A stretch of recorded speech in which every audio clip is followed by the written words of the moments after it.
A request to raise our Bible as we declare the Bible declaration. Tanan-tanan, sabay-sabay. This is my Bible. Say, this is my Bible, God's inspired word, a lamp to guide my feet and a light to my path. I am committed to study and apply it into my life. Your word, O God, is a treasure, and they are my heart's delight. I am determined to keep God's word in my heart till the very end. God's people say, Amen. Hallelujah. Okay. Today is UFW Sunday for the Davao City Foursquare Gospel Church. The whole month of March is celebrated as the Women's Month internationally. The March 8th is celebrated also as the Women's Day internationally also. And the Church of the Foursquare Gospel giving us, Davao City Foursquare Church, giving us this Sunday as the UFW Sunday. That is why, as president of the United Foursquare Women in this church, nagtindog dinhi sa inyong atubangan, tasked by our pastor to share the Word of God this morning. The Word of God comes from the book of Romans, chapter 12, but we will only focus on the verses found in Romans 12, verses 4 to 8. But I will give you the focus of each part of the Romans 12. Di na lang nato basahon the whole chapter because it is too long.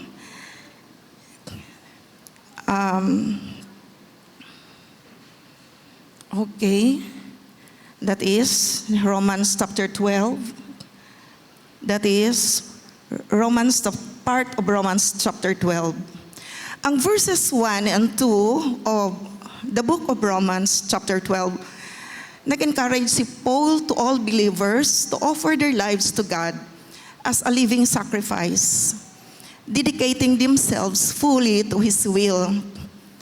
This means living holy, transformed lives that reflect God's values, not the patterns of the world.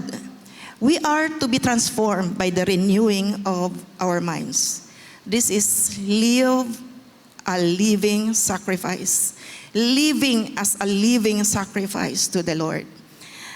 Verses 3 to 8, si Paul nag-advise that believers should have a humble and view of themselves and recognize that we are all part of the body of Christ, the church. With the different roles and gifts, each person's gift, whether it is teaching,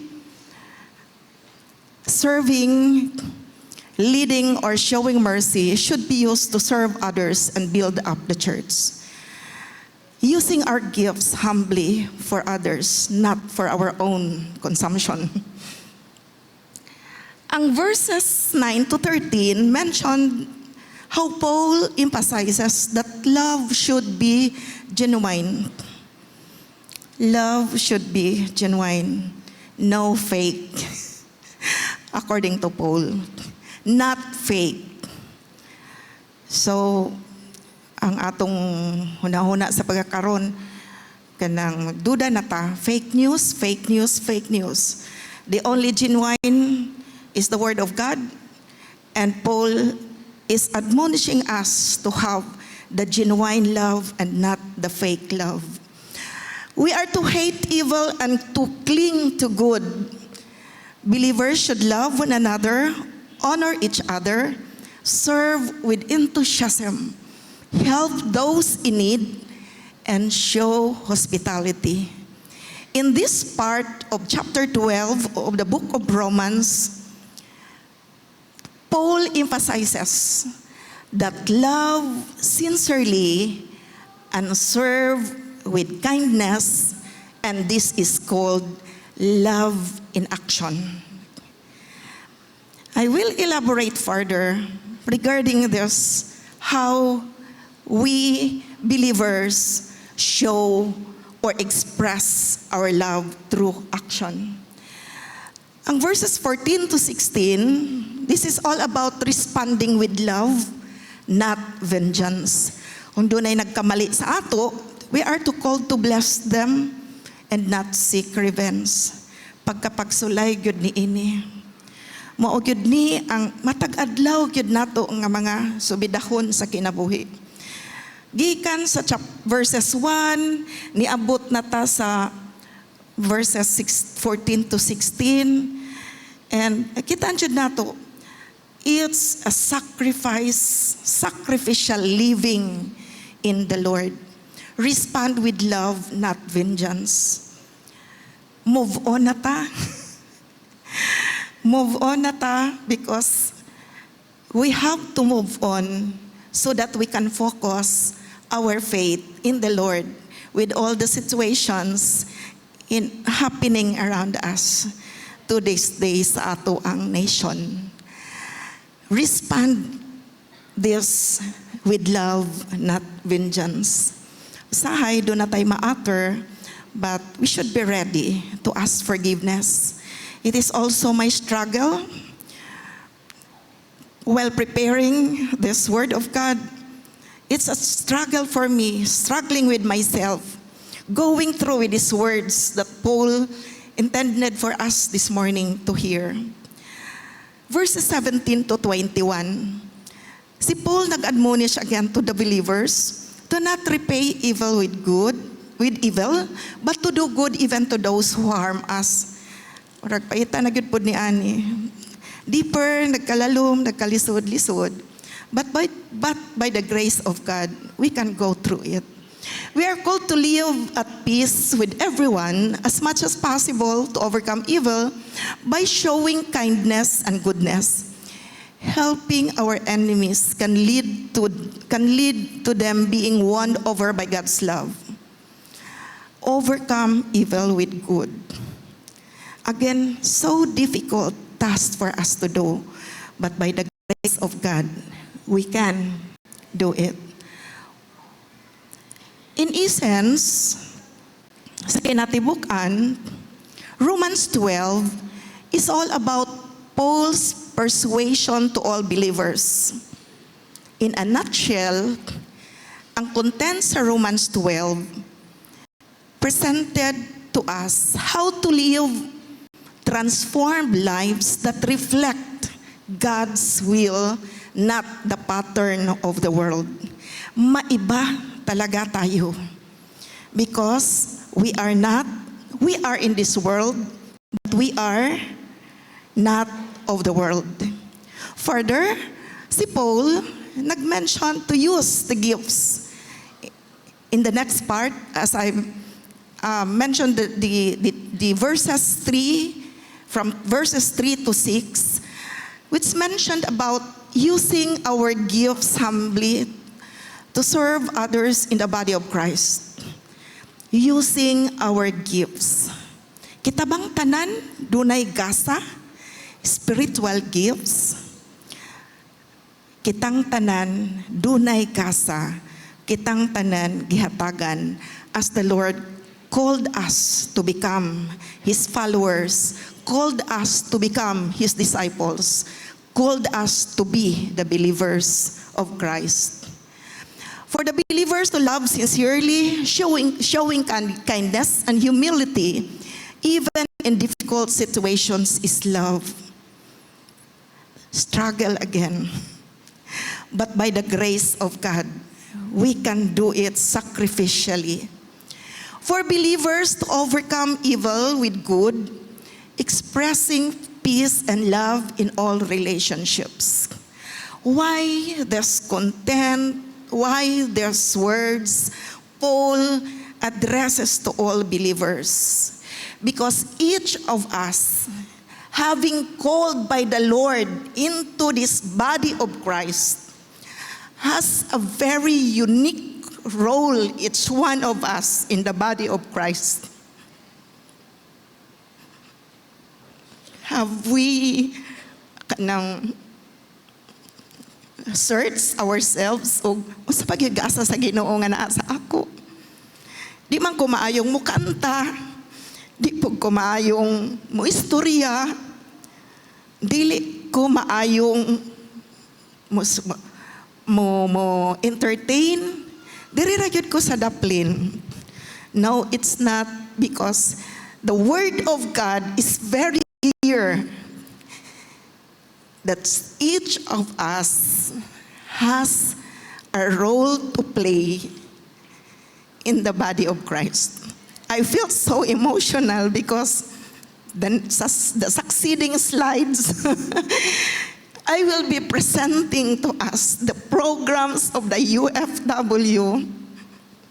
Ano ba pod no? Patuluan man jud og gamayng luha ning mag-present lang og program sa UFW because it is God's instruction for us.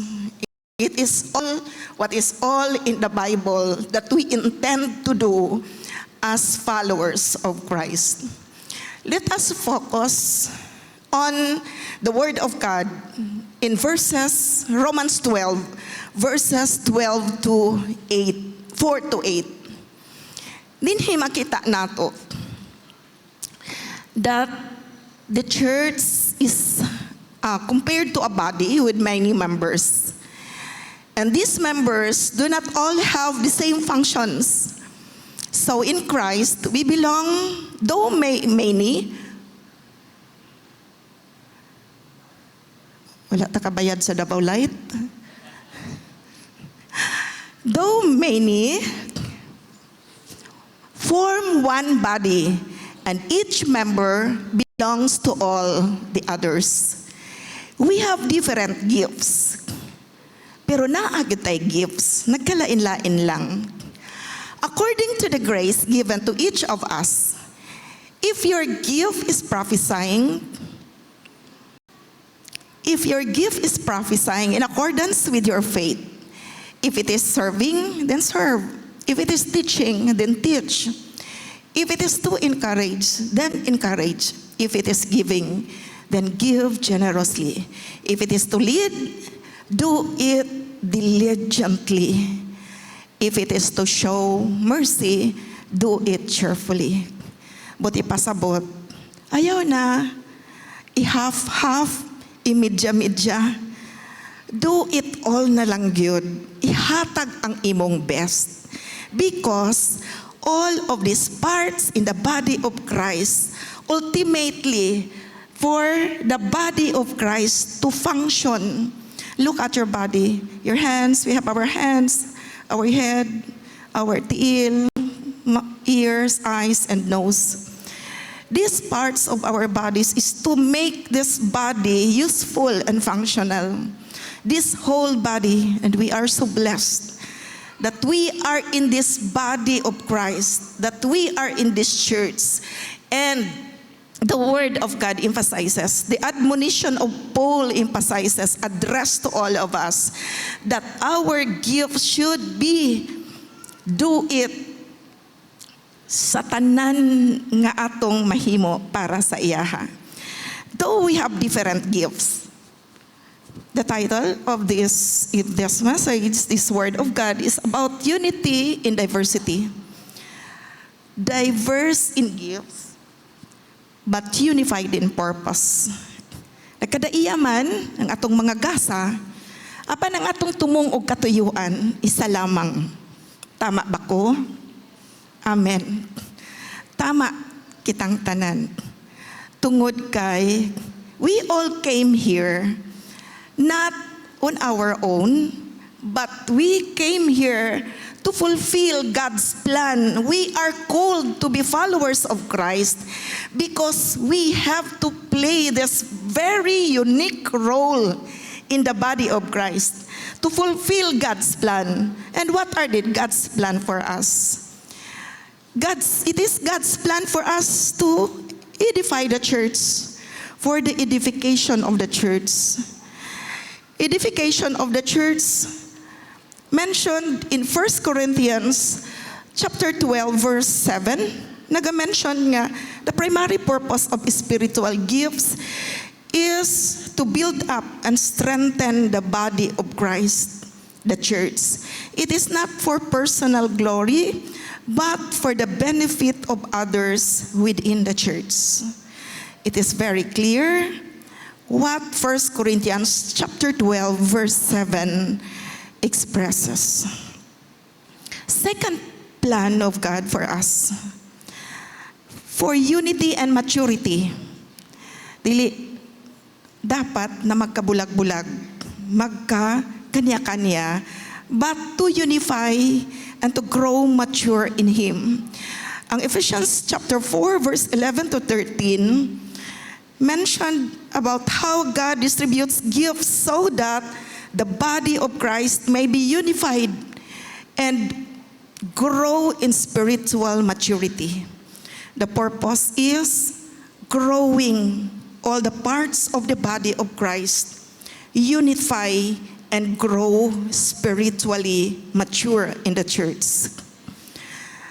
Third is the ultimate plan of God. Why such giving gifts to each one of us as part of this body of Christ is to bring glory and honor to Him. We are called for this purpose, brothers and sisters in the Lord. God command us, believers, to share the gospel. Mao kini ang iyahang katuyuan, nganong kinahanglan kita mo build sa church, nganong kinahanglan kita mag-unify and to grow mature, nganong kinahanglan kita mag-glorify sa iyaha, and these are all His commands para niini. Share the gospel and make disciples. This is evangelism and discipleship as one of the programs of the UFW. We are to disciple. We are to evangelize. Remember the great commandments, the great commission rather. Go, preach, evangelize, disciple. Ang Matthew 28, 18, 19. Build and equip believers. This is leadership development. Let us not stop from just receiving Christ, but not expressing, teaching, relaying the message also to others. But in doing so, we have to build and equip believers for us kanang mahimutang effective sa atong pag-perform sa atong gift. And the third is to represent the love of God in practical ways.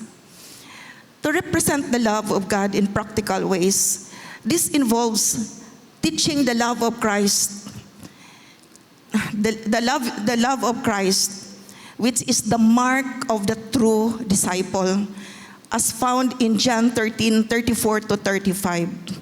Jesus teaching that loving one another is the mark of a true disciple.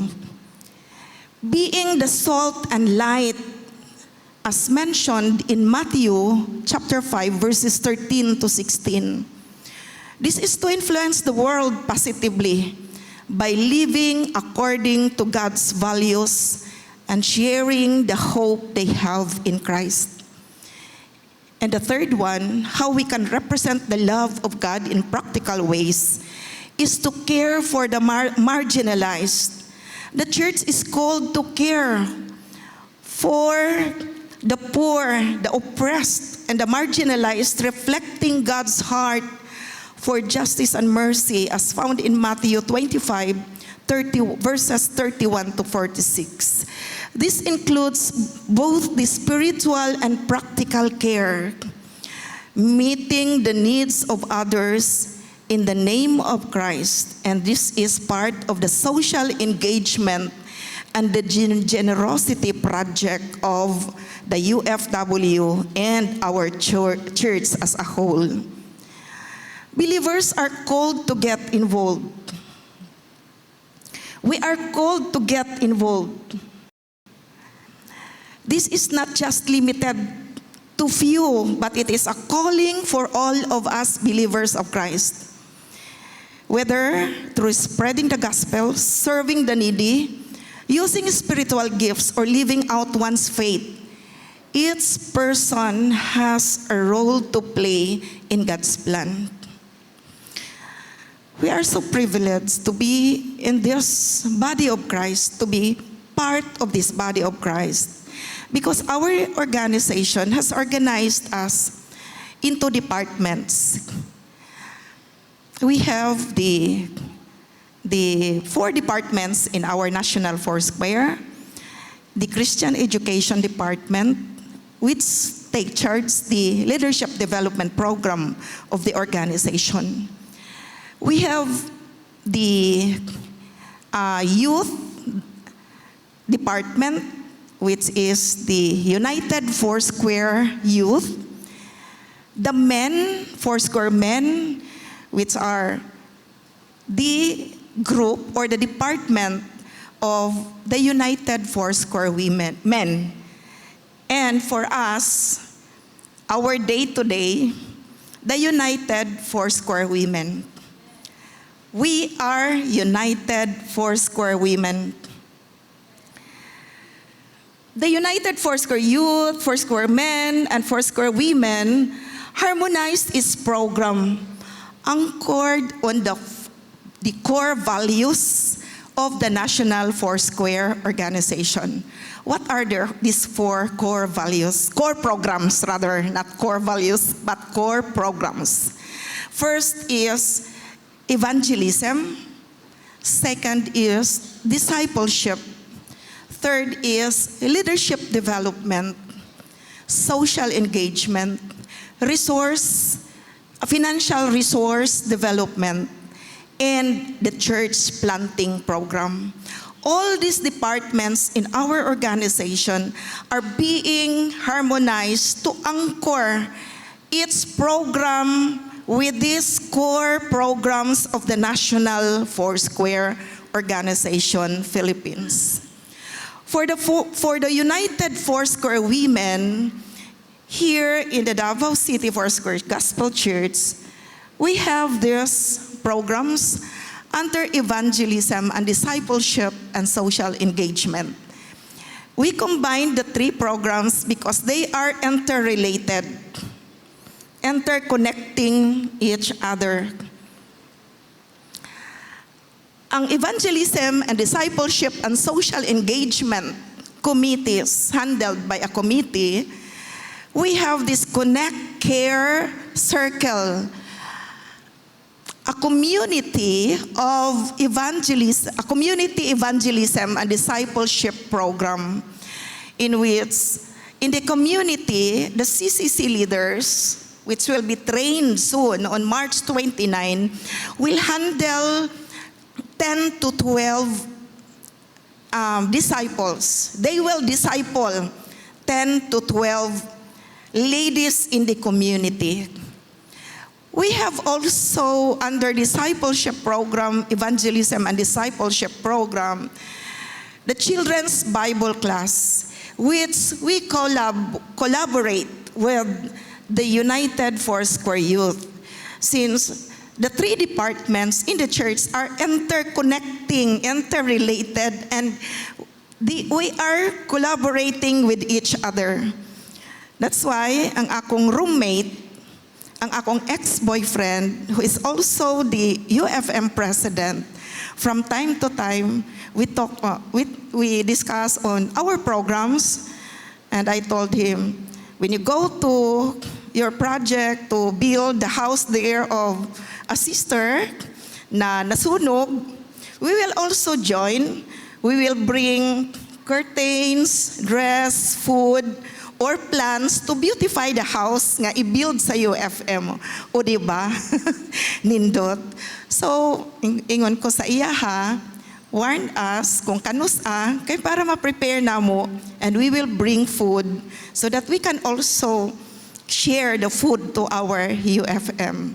That is, interrelating, collaborating each other as we perform in the body of Christ. So, the UFY will handle the children's Bible class in the community. We will go out in the community. And the UFW will provide the food. In our social engagement program, we have this generosity project, the Operation Handful of Rice. Unsa kining generosity project, the Operation Handful of Rice. This handful of rice originated in a village in India, the Mizoram, as practiced by the Mizo, a village dili Saharan, but a Mizo tribe in that Mizoram area called this in their language the Bufay Tam, which means handful of rice. Every time they put rice sa ilahang mga kaldero, karon social naman ta, di naman kaldero, rice cooker naman. Every time mutakos sila, og rice dito sa ilahang mga kaldero, naay isa katakos, nga ibutang dito iset aside. Then pag time nga they will go to church, dalahon nila to og ibutang dito sa ilang sudlanan dito sa simbahan. Nganong kinahanglan man jud nga handful, nganong dili man kinahanglan kinilo, nganong dili man kinahanglan sinako. The message of God in this operation, in this project, is that in scarcity, usahay mo yung kulang na gyud ni among bugas, di na gyud ni makaabot. Na-remember mo sa balo, nga wala na gyud nahutdan ng iyahang sudlanan? In scarcity, in poverty, we can still share the food.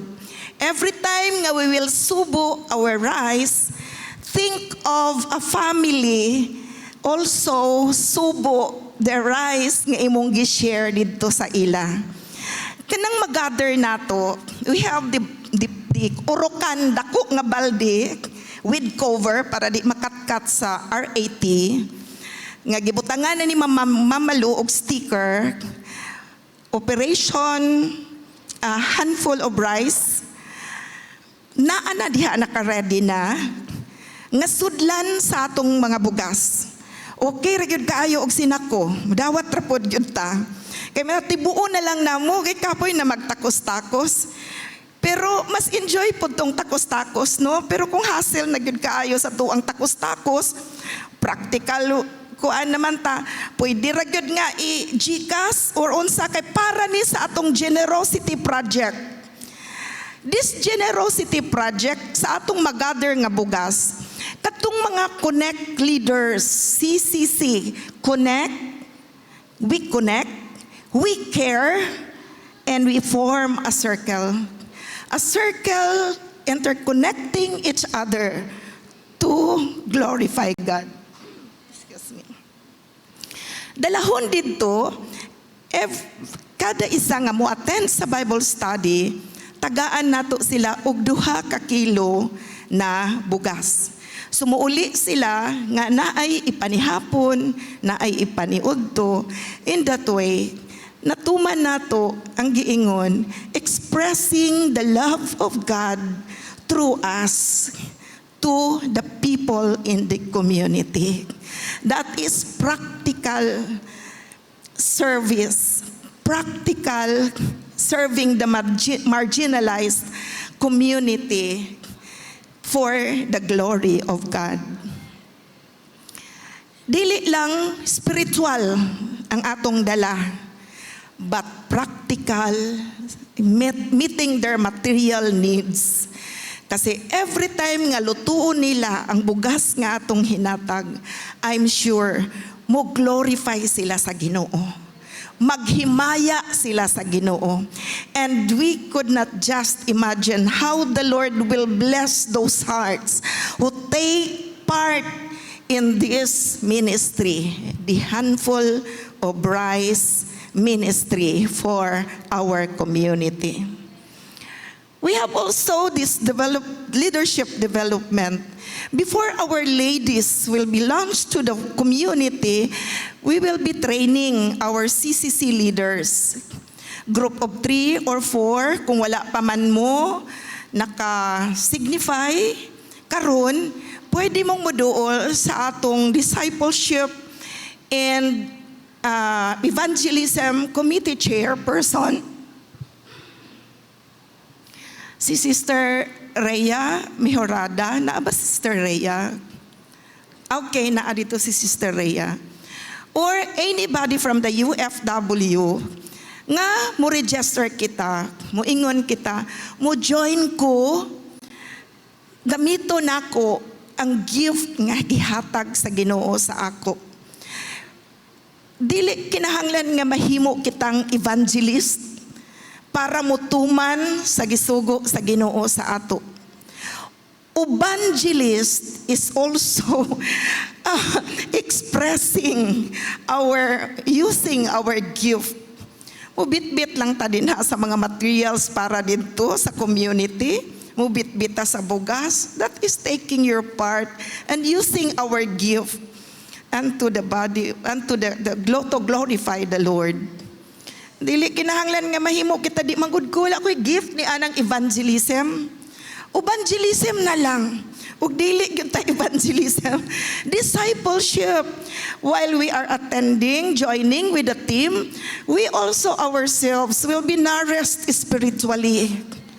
Makaingon ta nga, ay daghan pa man kog dapat matun-an ni ini. Dili na ta mahadlok nga mo gawas kay magsugod na gani og discuss about sa Bible, kulbaan na ta, Ginoo ko Lord, in Jesus name, di na ko kay balumutubag og unsaon ni.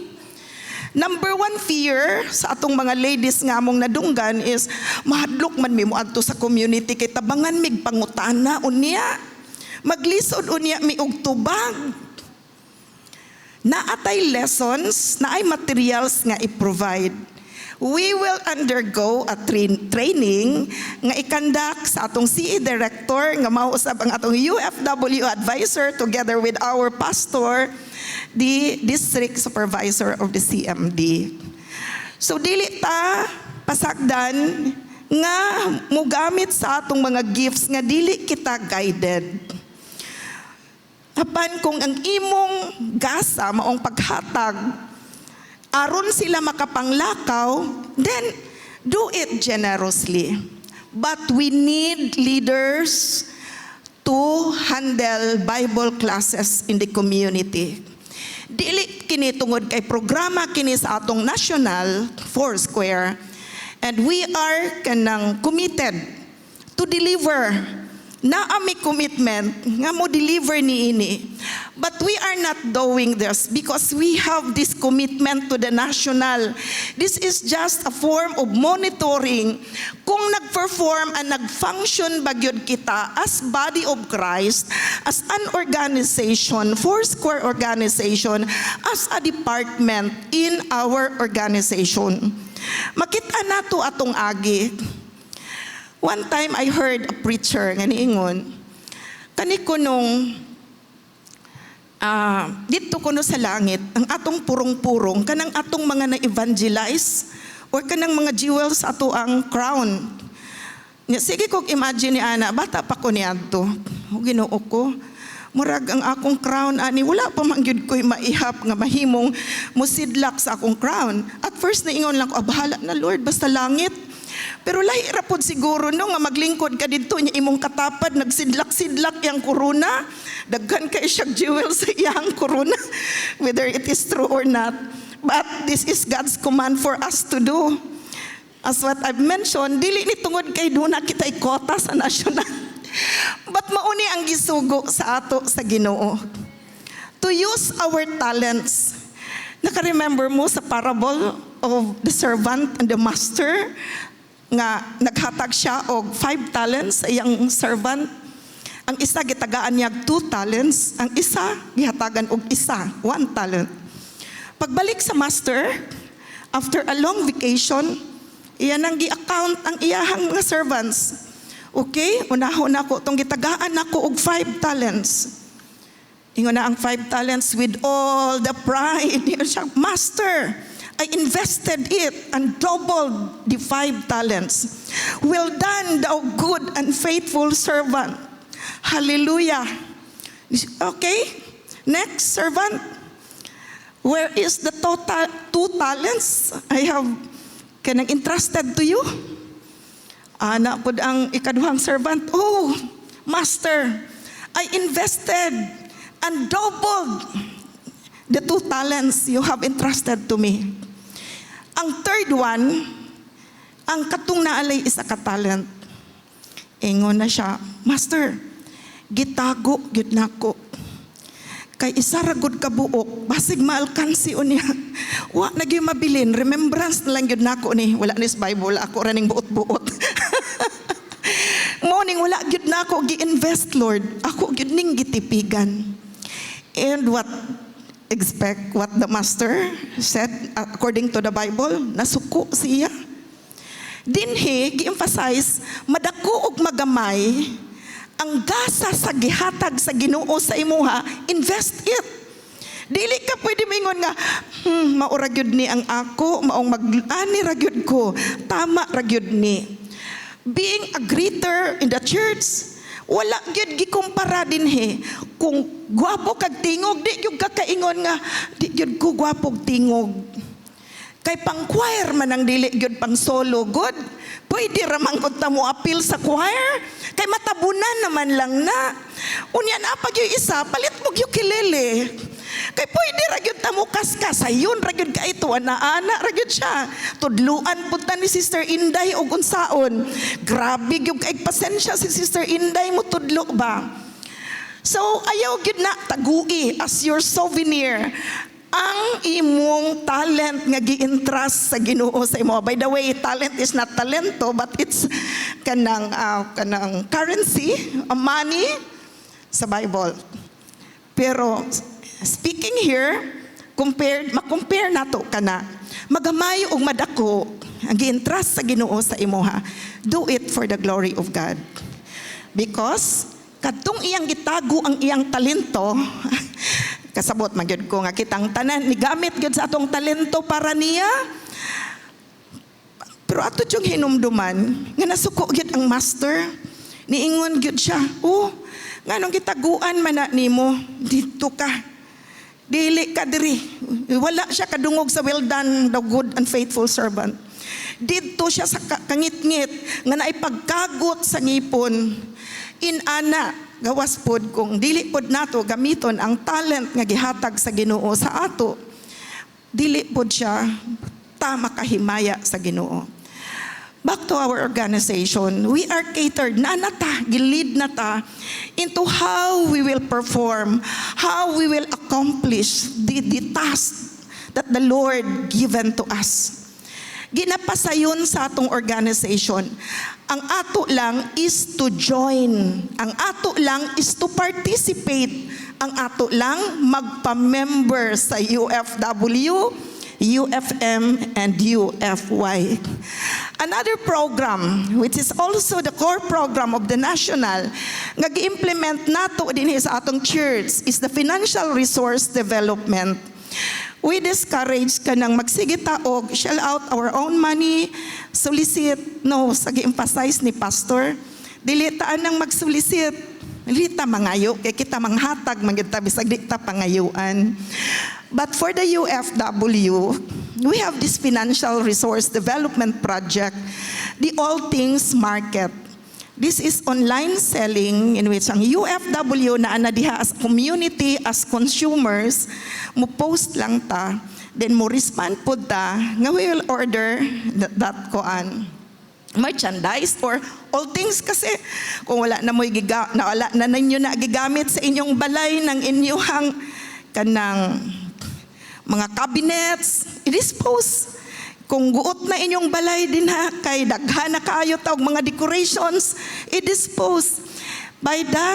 In that way, this is a livelihood for all UFW and an income generation project also of the UFW Church as a whole.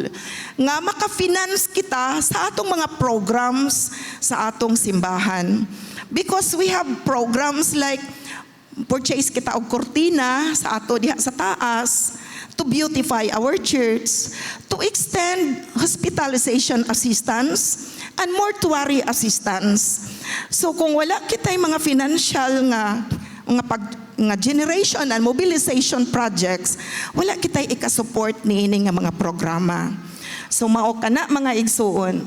Ang duna usab kitay mga projects, programs, and activities nga niagi kani og series of workshops sa ato ang mga officers sa UFW together with the guidance of our advisor. The chairperson of this committee is Sister Evelyn Caballero. Karon nga quarter, ang atong theme is UFW Ako. Kung ikaw usa ka Foursquare nga dugay na nagsimba diri sa church, apan wala pa gyud ka nahimong miyembro sa UFW, pagpa-member na. Tungod kay ikaw usa ka United Foursquare Women member nga gihatagan og gift, unique gift, aron kita maka-perform, aron kita maka-accomplish sa task nga gihatag sa Ginoo sa ato. Unsa kini nga mga programs? Human kita ni declare nga UFW Ako. Sa next quarter, ang atong theme is Ako ug ang akong pamilya. Tungod kay UFW ka, doon na kita'y responsibilidad. Unang-una atong ministry sa atong pamilya. How we handle as UFW, how we act, how we perform as UFW, as mother, as wife in the home.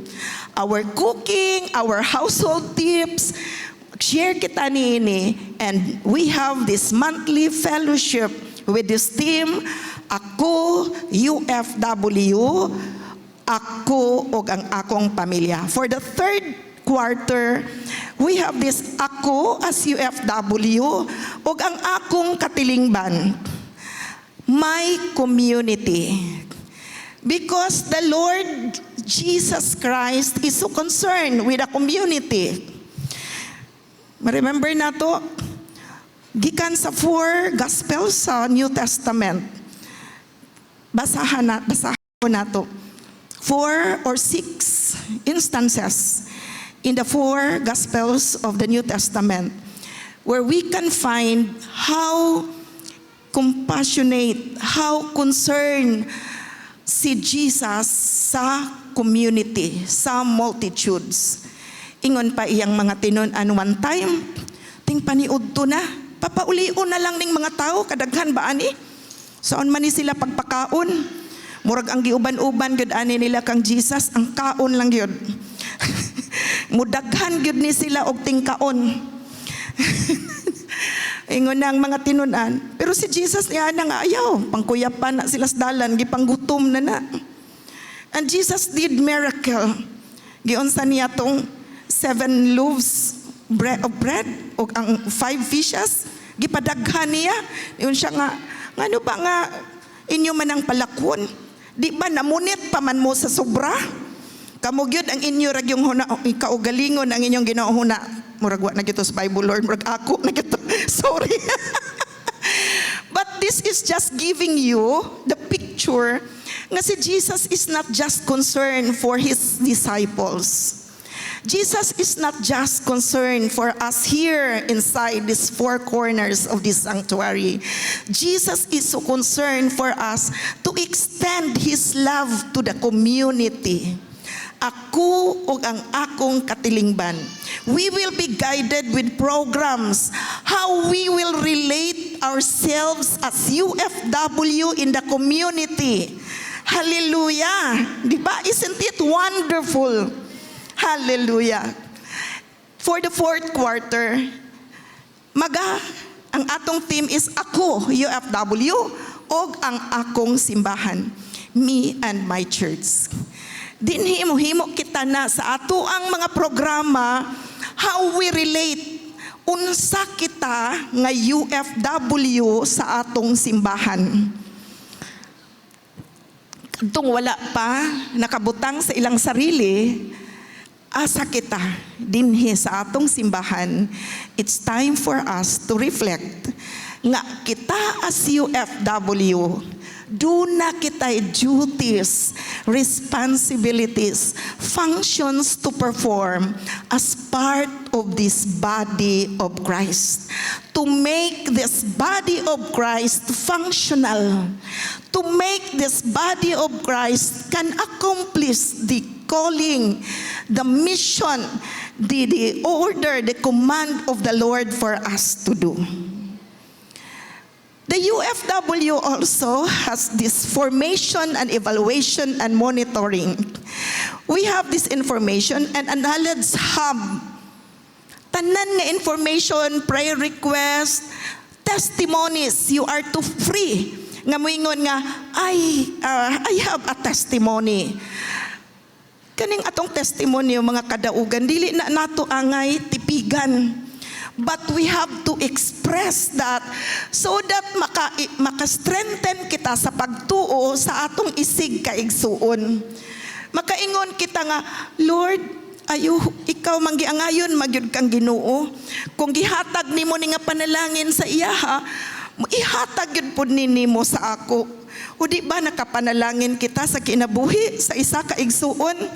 In this knowledge hub, our Facebook page, everyone is welcome to join. Kung wala pa kamo na ka-like or na sharean sa atong Facebook, just ask our admin of this Facebook.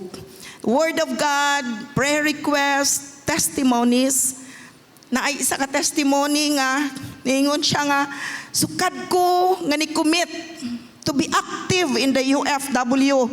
Nadawat na ko ang akong dugay ng ginaampo nga promotion. Na pirmahan ni adtong Biyernes ang appointment niya, promoted siya, sukad, tanawa siya unyang hapon sa atong fellowship. Munang di na gyud na siya kahawa-hawa sa UFW. Tungod kay being part of the UFW, dili kinahanglan nga minyo na ka. Ang edad nimo 31 years old pataas, hangtod makaya pa sa atong tuhod, UFW kita. Dala-dala ka na nato nga UFW in our hearts. Information, monitoring, why? Because we take records sa tanan nato nga mga programs para for monitoring purposes. Natuman ba nato ang atong gi-commit sa Ginoo? Well, we commit to deliver this to the Lord, to give this to the Lord. So naa kitay mga pictures, unsay mga gipanghimo sa UFW in our Facebook page. So follow us. And then, another program of the UFW is the Alabaster Offering. Once membro ikaw sa UFW, gi-encourage ang matag-usa nga muhatag sa Alabaster Offering. Nganong kinahanglan nga mo take part kita ni ini nga program, because ang purpose sa pag-gather ni ini nga amount, this cost only for us to give 300, minimum of 365 or 1 peso a day. What is 1 peso a day this time? Wala pa gyud na amend ang manual sa UFW that ang atong mga bata karon di naman mo dawat og peso, wala na may mapalit ang peso karon. So pwede nato siyang i-increase to 10 pesos a day, 20 pesos a day, or 50 pesos a day, because 365 pesos is only a minimum amount. We can give as much higher that you can afford. Kay kini na money, this is intended for our aged, needy ministers. Sa karon sa tibuok Foursquare, Philippines, Daghan na ang ato ang gisuportahan nga mga retired aged pastors, ministers. Pag mutaas na pod ang atong collection sa atong alabaster, mudaghan magdagdag na pod kita og hatagan sa maong benepisyo ngadto sa atong retired pastors, aged pastors. Another part of this amount is for our aged ministers to receive death assistance, pero dito na ni madawat sa family. Dili na gyud kadaw atong namatay na. We are extending, the UFW is extending mortuary assistance. This amount also, part of this amount also will go to our Bible schools. Our Bible schools, naginahanglan pod sila og suporta. And our Bible school scholars. Daghan ang mga nang-graduate sa atong Bible school nga nahimong UFW Bible School Scholars. So sa matag peso sa kaadlaw nga gi-extend nato sa atong alabaster offering, nakatabang kita, nakapahimo kita og mga pastors nga maoy gigamit sa Ginoo kay dili man kita tanan mahimong pastor. Katutanan ng mga programa, sama sa gi-advise, gi-admonish ni Paul kanato. Ang Romans 12 nagaingon, 12:11 nagaingon, never be lacking in zeal, but keep your spiritual fervor serving the Lord. Dili kita magakaluya diha sa paghatag, pag-alagad sa atong Ginoo. Foursquare women. Hallelujah. Where are the Foursquare women? Let us unite, make a difference in the lives of others. Open ang atong registration until Sunday. Kung naapay gustong magpa-register, we can register through the link kung naa kitay messenger. We can register using the QR code nga naa sa baba, naa dito sa atong poster. We can register through filling up of forms and just pay as our part to become a member, also to take part in the programs also of the UFWs sa DCFGC by paying your 50 pesos membership fee. And dugang, we would like to invite you this afternoon during our Big M Day fellowship dinhi sa atong sanctuary at 1 o'clock right after this service. Ang kining tanan nga buluhaton nga atong gihisgutan karon. This is all ultimately the purpose is to accomplish pagtuman sa plano sa Dios alang kanatong tanan nga makatuman kita alang sa kahimayaan sa iyahang ngalan. All for the glory of God. Again, Foursquare women, let us unite and make a difference in the lives of others. Be part of the UFW Davao City Foursquare Gospel Church. Good morning.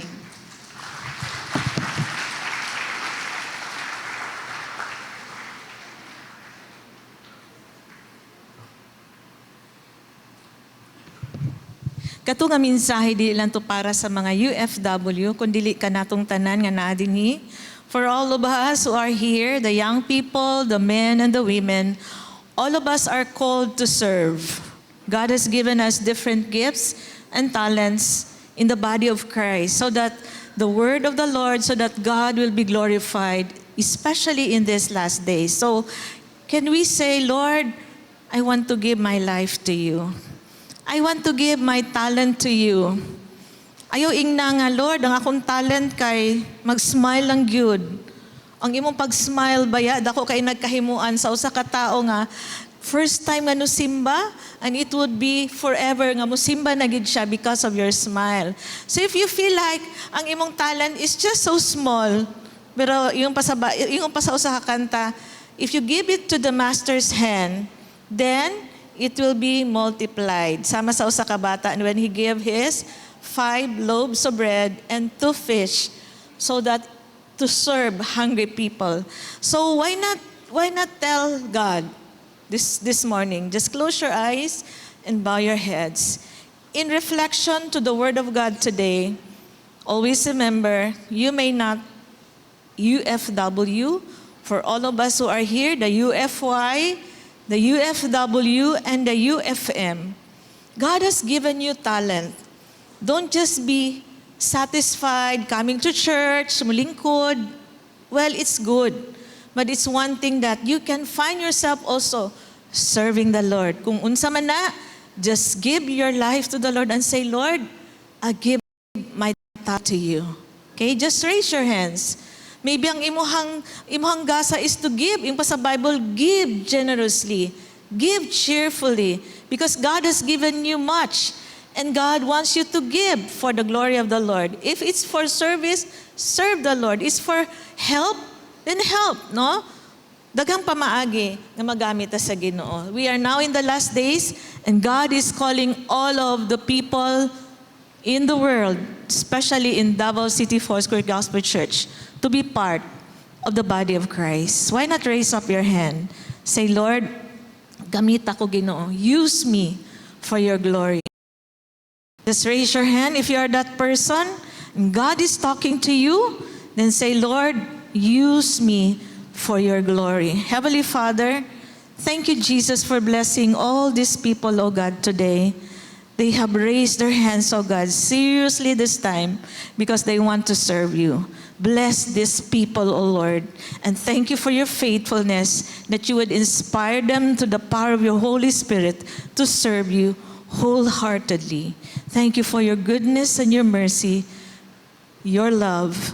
In Jesus' name, amen. Let us all stand. As we end this service, the Word of God said in Jude 24 to 25, now to Him who is able to keep you from stumbling and to present you blameless before the presence of His glory with great joy, to the only God, our Savior, through Jesus Christ our Lord, be glory, majesty, dominion, and authority before all time and now and forever. Amen. Father, thank you that your protection will abide upon each and every one of us. You know our situation today. You have seen the wicked and the good. Your eyes is everywhere. But thank you, O God, that we'll always follow the path of righteousness. Lord, thank you for calling us to be the salt and light of this earth, that even wherever we go and whatever we do, we will always remember that we represent Christ and you will be honored in our lives. Thank you for blessing all of us, and even for all the women who are here. Thank you for giving us the strength to go back this afternoon and to have fellowship with other women. Thank you, Lord, for your goodness even to our youth who will also be having their fellowship downstairs.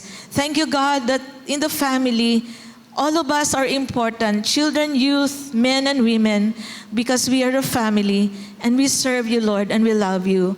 Thank you for your goodness and your mercy that abides through all of us, through all generation, forever and ever. We give you praise and we give you glory. In the precious name of Jesus, amen and amen. Maayong buntag sa tanan.